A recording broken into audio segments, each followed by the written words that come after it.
Lifetime will show up for you today is I do feel very strongly you are a natural mediator. Funnily enough, I took the Myers-Briggs tests where you get like ENTJ or Oh, what NF. were you? Yeah. I was the mediator.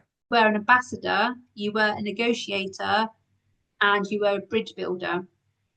Um, little hit about a bit of history why you worked in this role. So Orion, Star Wars, I think I've said this to you before. Many people like myself believe Star Wars is based on the Orion conflict.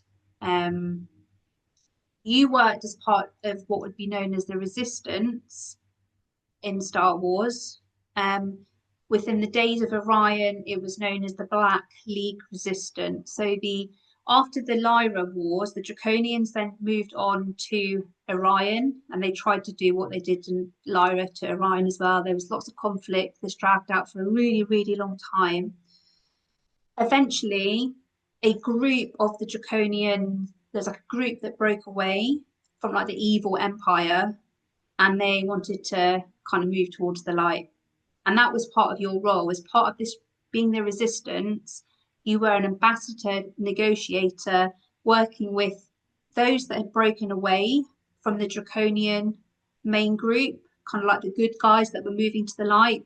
You worked with them to try and integrate them.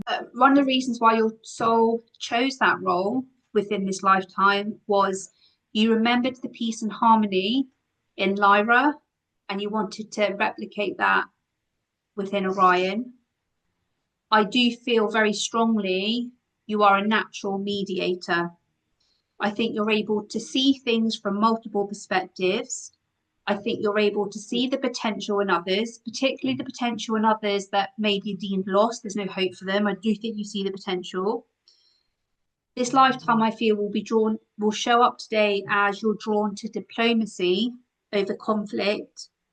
You're able to communicate and express different and opposing points of view. Funnily enough, I took the Myers-Briggs tests where you get like ENTJ or Oh, what NF. were you? Yeah.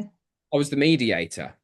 And I do feel very strongly your unique gift, your soul speciality is you're able to connect, you're able to bring people together, and you're able to connect groups that just would never either communicate with each other or they have had conflict or there's not harmony.